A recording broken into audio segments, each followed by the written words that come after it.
Baik, Assalamualaikum warahmatullahi wabarakatuh. Di sini saya sebagai kelompok yang akan menjelaskan mengenai metode dan penerapan Remaining Life Assessment atau RLA pada busing transformer. Nah, sebelumnya perkenankan saya Wahyu Agung Ramadan dan juga rekan saya Bintar Yudosadewo yang akan membantu saya nantinya dalam menjelaskan secara menyeluruh mengenai metode atau penerapan Remaining Life Assessment. Baik, langsung saja. Yang pertama, apa itu remaining life assessment? Jadi, RLA ini yaitu merupakan suatu teknik penerapan yang digunakan pada seorang teknisi atau pada perusahaan, dalam hal ini sistem ketenagalistrikan, pada suatu peralatan tegangan tinggi untuk menentukan dan juga untuk mengetahui masa pakai atau umur sisa peralatan tegangan tinggi tersebut, yang nantinya apakah uh, peralatan tegangan tinggi ini perlu adanya pergantian khusus pada tiap komponen ataupun hanya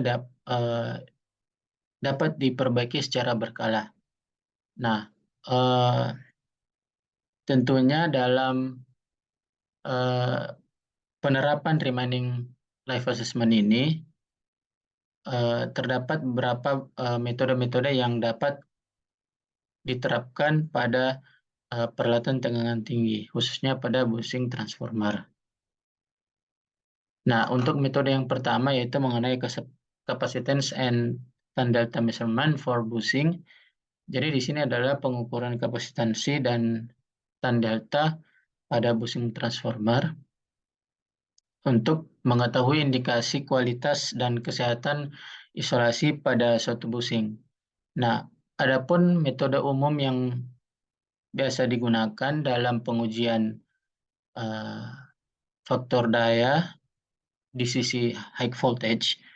Yang pertama mengenai metode UST atau Ungrounded Specimen Test. Jadi pada metode UST ini pengukuran dilakukan uh, berdasarkan yang dimana kapasitansi suatu peralatan itu tidak terhubung sama sekali dengan suatu objek atau objek tersebut tidak terhubung dengan uh, grounding pada suatu sistem. Nah, sedangkan untuk metode GST atau Grounded Specimen Test yaitu kebalikan dari UST, di mana objek uji akan dihubungkan dengan grounding pada sistem.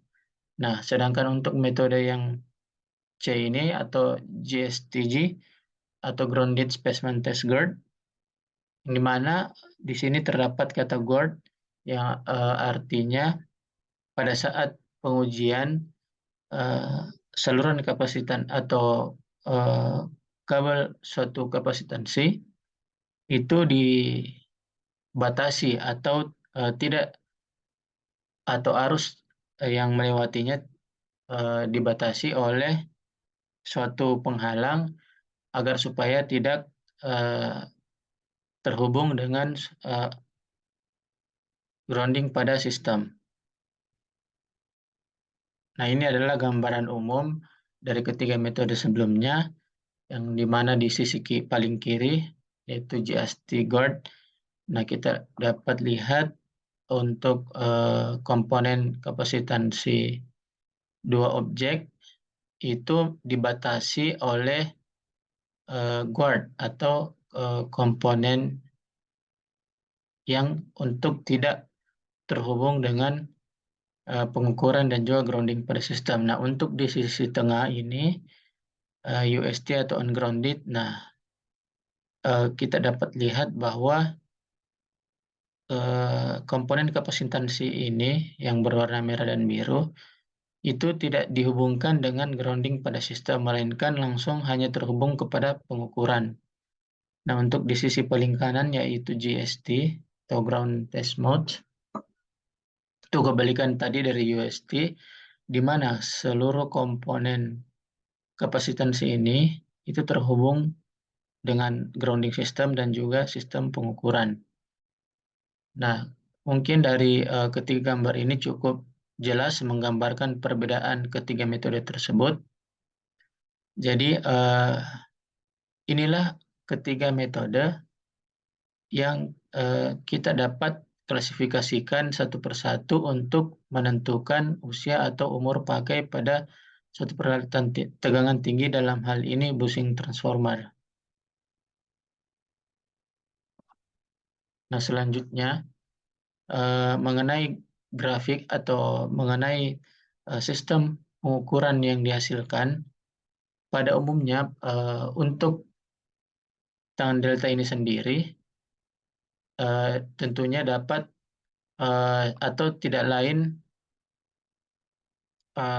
berhubungan dengan suatu isolasi, yang dimana biasanya semakin besar nilai tangan delta tersebut, maka menghasilkan juga rugi-rugi yang besar.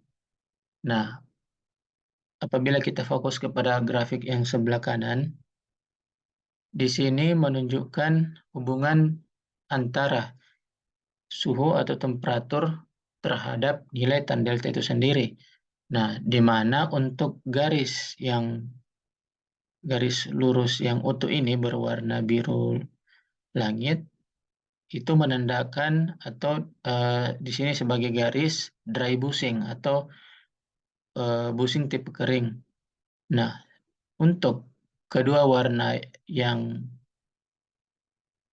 bergaris putus-putus ini, yaitu warna merah dan juga warna, kita katakanlah ini warna kuning yang berada di tengah, yang dimana untuk yang warna merah itu sendiri menunjukkan suatu kenaikan, sedangkan yang biru langit tadi menunjukkan suatu penurunan yang kemudian bisa saja memiliki nilai yang cukup signifikan, bisa naik juga, dan begitu pula untuk yang warna kuning ini. Nah, untuk yang warna kuning itu merupakan lambang atau dikatakan di sini normal age bushing. Jadi umur pada pemakaian atau sisa umur pada peralatan di grafik atau di garis kuning ini itu cukup normal. Nah, sedangkan untuk yang di garis merah ini menandakan bushing with moisture, atau maksudnya adalah bushing dalam keadaan basah. Nah, jika ketiga garis ini dikaitkan, maka untuk eh, mengetahui nilai pada bushing pada saat keadaan kering dan juga keadaan basah, itu apabila di suhu 20 derajat itu tidak terlalu signifikan, kita itu tidak pada suhu 20 derajat Celcius itu tidak terlalu signifikan muncul atau tidak terlalu signifikan dapat terdeteksi perbedaan antara eh, kedua nilai dari dry bushing dan juga pada bushing yang basah ini. Nah, tetapi kita dapat melihat atau mengidentifikasi perbedaan munculnya kedua keadaan ini, yaitu pada suhu 40 derajat Celcius di 0,2%. Nah, di sekitar suhu itulah kita dapat mengetahui perbandingan yang lebih stabil terhadap keadaan kondisi bushing kering dan juga bushing basah. Nah, adapun tegangan yang dimasukkan sesuai dengan pabrikasi pada peralatan, yakni 100 hingga 12 kilovolt atau 100 volt hingga 12 kilovolt. Nah, hal tersebut dimaksimumkan dapat diinjak sebesar 10 kilovolt agar menjaga peralatan tetap pada keadaan yang normal. Nah, untuk metode berikutnya yaitu balance current method. Nah, yang dimana pada metode ini kita melakukan penjumlahan arus terhadap apabila menggunakan saluran tiga fasa, berarti uh, harus memiliki nilai tegangan yang sama terhadap ketiga fasa ini pada sudut 120 derajat. Nah, namun adapun juga kita dapat uh, melakukan pengujian pada single phase atau kabel satu fasa. Yang tadi kabel tiga fasa, tapi dalam hal ini tanpa kabel netral. Kemudian ada juga tiga fasa dengan kabel netral. Nah, di gambar paling kanan ini, sisi kanan, menunjukkan pengukuran pada current transformer yang dimana ketiga kabel ini, kecuali kabel grounding, nah dimasukkan ke dalam pengukuran atau current transformer untuk mengetahui apakah eh, pendistribusian arus pada bus intraflow ini berjalan cukup stabil apa tidak. Nah, dengan kita dapat mendeteksi atau mengetahui nilai yang dihasilkan, maka dengan standarisasi yang ada, kita dapat mengetahui bagaimana sisa umur bus intraflow tersebut berdasarkan nilai atau standarisasi yang nantinya akan dibandingkan dari hasil pengukuran. Nah, mungkin cukup sekian yang dapat saya sampaikan. Akan dilanjutkan oleh rekan saya Bintar Yudosadewo. Sekian dari saya. Assalamualaikum warahmatullahi wabarakatuh. Baik, Assalamualaikum warahmatullahi wabarakatuh. Perkenalkan, nama saya Bintar Yudho Sadewo dengan NIM 232222014. Sebelumnya saya ingin mengucapkan terima kasih kepada Mas Wahyu Agung Ramadan atas presentasinya ya sebelumnya. Selanjutnya saya akan membawakan presentasi untuk metode-metode RLA atau Remaining Life Assessment eh, untuk bagian selanjutnya. Ya, yang pertama ada metode RLA dengan sebutan Reference Signal Method. Jadi metode Reference Signal Method ini merupakan salah satu metode pengukuran faktor daya atau tan delta yang dimana kita mengukur reference signal method, mengukur reference signal biasanya disebut dengan GST atau Ground Specimen Test. Ya, jadi di sini semua mungkin gambar ini tidak begitu ini ya, tidak begitu jelas. Nah, tapi pada dasarnya metode reference signal ini itu kita menghubungkan salah satu dari spesimen uji atau isolasi busingnya itu ke ground, lalu kedua yang lainnya kita hubungkan ke alat pengukur atau dalam gambar ini mungkin VT atau voltage trafo. Kemudian kita ambil data-data berupa bisa berupa banyak hal, ada arusnya, ada watt loss-nya atau losses dayanya, kemudian ada parameter kapasitansi dan lain-lain. Nah, kita bisa lihat bahwa pengukuran pada bagian ini, reference signal ini difokuskan kepada pengukuran pergeseran fasa antara arus bocor dan sinyal referensi. Jadi antara spesimen uji dan juga spesimen yang tadi digroundkan, itu kita akan ukur pergeseran fasanya seperti itu. Nah, untuk melakukan pengukuran ini lebih banyak dilakukan oleh perhitungan atau simulasi software ya, dibandingkan dengan perhitungan manual. Jadi kita cuma hanya ambil data raw-nya, kemudian kita masukkan ke software, dan selanjutnya akan full diolah oleh software seperti itu. Kita bisa lihat pada gambar yang sebelah kanan, di bagian signal processing. Nah, yang pertama ada noise dan harmonic, itu akan dieliminasi atau dihilangkan terlebih dahulu. Jadi, gambar yang atas itu ada raw signal, yaitu yang sinyal yang pertama kita ambil tuh gambarnya seperti itu. Jadi bentuknya tidak halus ya, ada berbagai macam ripple, sangat banyak ripple-nya.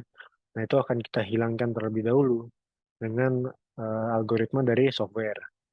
Nah, kemudian akurasi dari pengukuran fasa ini akan sekurang-kurangnya adalah 0,1 mili radian atau 0,0057 derajat.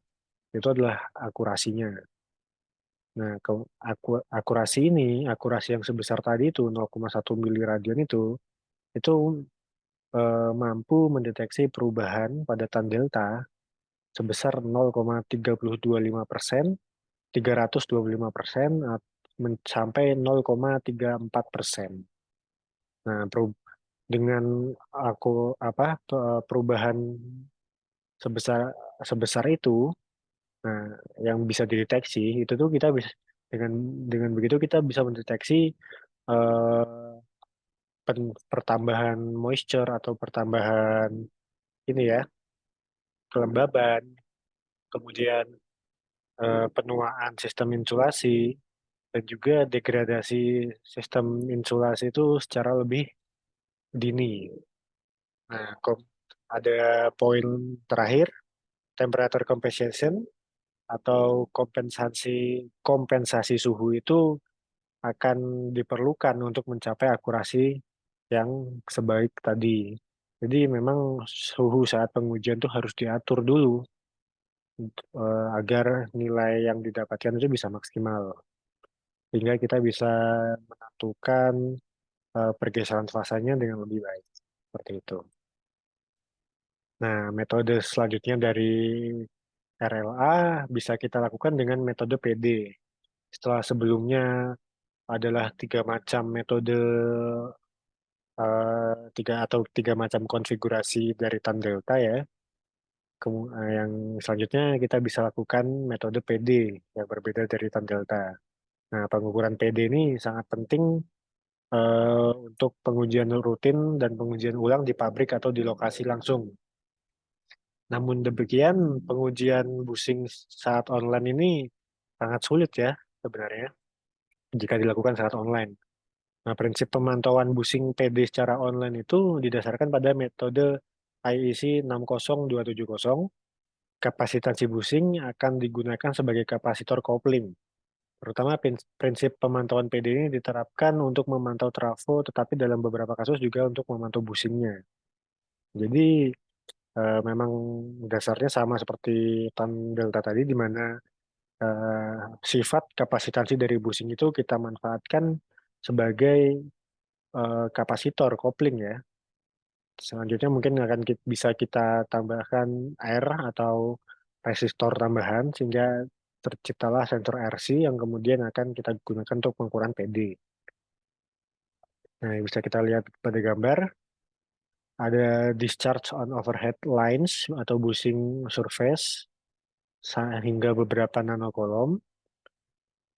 Ada selanjutnya typical PD level bushing fault, ada kegagalan bushing dengan PD yang biasanya 5 PC atau 5 picocoulomb sampai dengan 100 picocoulomb. Nah, ada juga nilai PD atau discharge yang masih tolerable atau bisa diterima itu ada 500 picocoulomb sampai 1 nanocoulomb. Nah, selanjutnya, nah ini ada penerapan RLA. Jadi penerapan RLA kita terapkan ke trafo atau lebih tepatnya busing ya secara langsung dengan pengukuran kapasitas dan juga tan delta. Nah, yang pertama kita sambungkan klip buaya kabel HV ke terminal atas busing, ke bagian busing yang bagian primer maupun sekunder atau yang high voltage maupun low voltage yang diduga mengalami kegagalan. Kemudian buka tutup penutup keran uji, masukkan pin ke dalam lubang tiang keran uji bagian tengah dengan menekan steker kontak di sekitarnya. Jika ada busing OIP 245 kV dan lepaskan strip pembumian dari flensa dengan membuka kru. Selanjutnya kita sambungkan kabel low voltage ke keran uji busing di bawah kapasitansi itu di bawah busing ya dan kit tan melalui tan delta melalui kabel berpelindung dan ardekan atau bumikan badan flensa. Pengujian untuk semua bodi dengan mengubah hanya sambungan kabel LV kit ke keran uji busing yang akan diuji. Berikut gambarnya. Selanjutnya ada penerapan untuk pengukuran kapasitansi C2 dan kabel tan delta. High voltage atau HV untuk dihubungkan ke keran uji dari busing yang diuji, dan LV dari kit yang akan dihubungkan ke tanah. HV busing harus disambungkan ke terminal pelindung kit uji. Nah, pengujian tan delta C1 menggunakan metode GST Guard atau Ground Specimen System Guard, di mana pengujian dilakukan untuk mengukur nilai disipasi faktor daya test step dari busing terhadap ground. Pengujian busing dengan metode UST menggunakan tegangan 10 kilovolt, sedangkan pada metode GST menggunakan tegangan 500 volt saja. Adapun hasil dari pengujian busing dapat dilihat dalam tabel 1.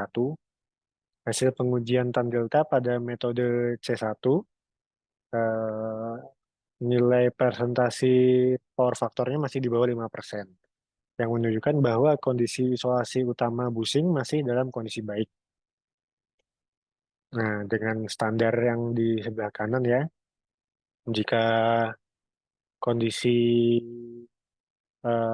dari trafonya atau busingnya itu masih baru, new, dengan power faktor kurang dari 0,5% itu bisa dikatakan masih bagus.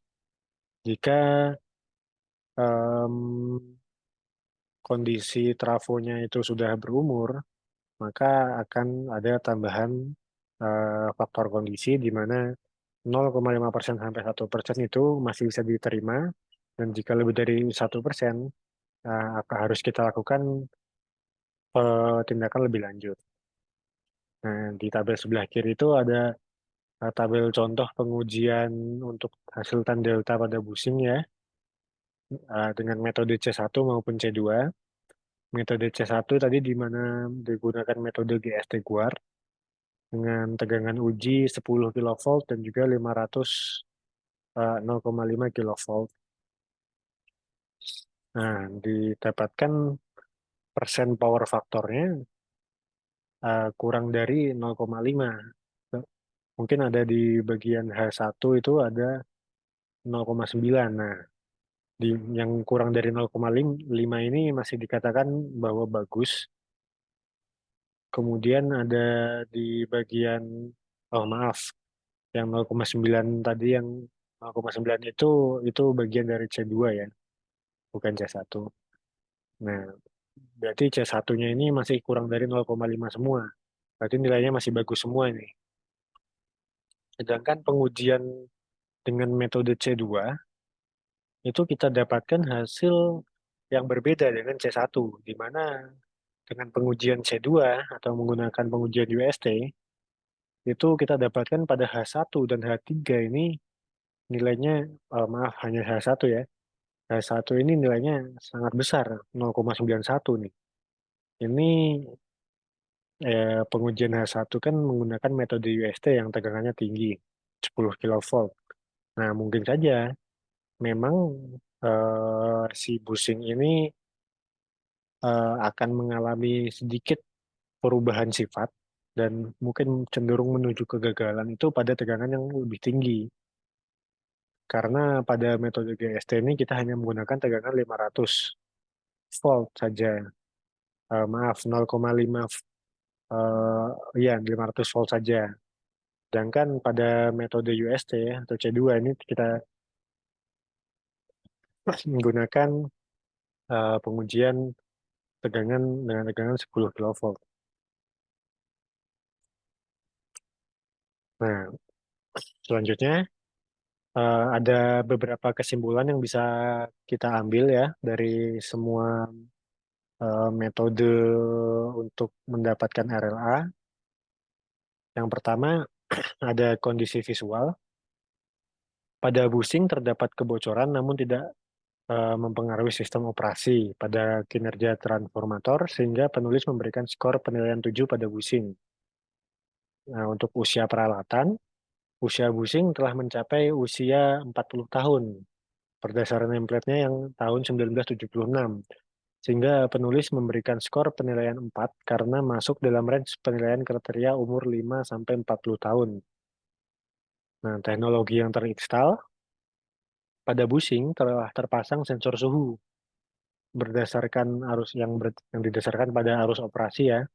Jadi suhu saat operasi, sensor power factor sehingga penulis memberikan skor penilaian 7. Kemudian pada pembatasan operasi atau batas-batas rating saat operasi, selama trafo beroperasi telah terjadi satu kali pembatasan operasi yang diakibatkan oleh kenaikan suhu signifikan.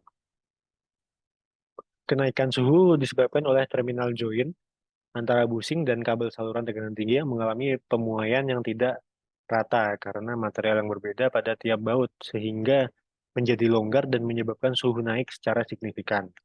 Nah, kenapa bisa suhunya naik kan? Itu karena ada distribusi medan listrik yang tidak merata ya. Karena bentuknya yang berbeda tadi, yang disebabkan oleh material yang berbeda pada tiap baut.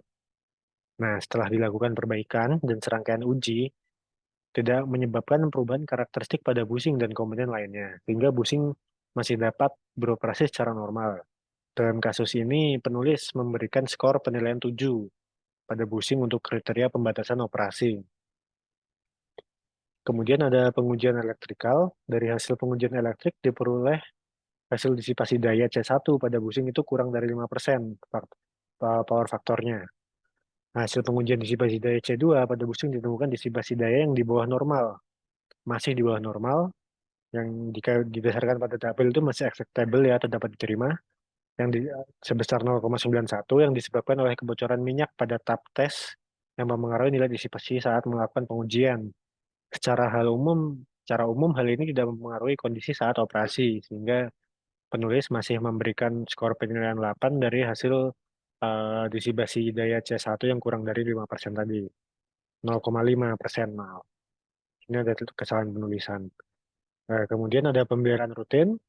Pihak pemeliharaan unit pembangkit sudah melakukan pemeliharaan preventif secara rutin, analisis dan pengujian rutin pada frekuensi yang telah direkomendasikan. Penulis memberikan skor 9 pada parameter kriteria ini. Nah, untuk ketersediaan data, data desain awal dari pabrikan, manual book, data commissioning, dan data hasil inspeksi pemeliharaan masih tersedia, sehingga penulis memberikan skor penilaian 9. Nah, dari semua faktor, semua parameter ini, nilainya rata-rata masih berkisar dari 7 sampai 9 ya. Yang nilainya 4 hanya satu, yaitu di usia peralatan dengan skor 4 tadi, sehingga rata-rata nilai untuk RLA-nya masih sekitar 7 sampai 9, masih bagus, sangat bagus. Sehingga bisa kita simpulkan bahwa umur untuk atau remaining life atau sisa umur dari busing trafo yang digunakan ini oleh beberapa referensi memang masih cukup panjang. Belum belum terlalu urgent atau belum terlalu butuh untuk kita lakukan penggantian seperti itu. Jadi memang metode RLA ini penilaiannya untuk masing-masing faktor kegagalan itu bisa berbeda-beda setiap orang. Setiap orang yang menguji, setiap orang yang memberikan assessment, itu bisa melakukan penilaian yang berbeda-beda sesuai dengan intuisi dia berdasarkan data yang dia dapat. Oleh karena itu, memang penting dilakukan berbagai metode uji ya, dan metode analisa selain RLA juga. Karena RLA menurut menurut kelompok kami memang eh, ada sifat subjektifnya, mengandung sifat subjektif dari hasil penilaiannya seperti itu.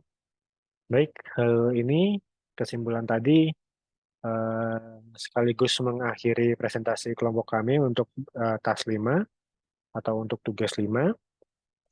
Saya Bintar Yudo Sadewo mewakili Mas Wahyu Agung Ramadan dari kelompok kami. Pamit undur diri, kurang lebihnya mohon maaf. Wassalamualaikum warahmatullahi wabarakatuh.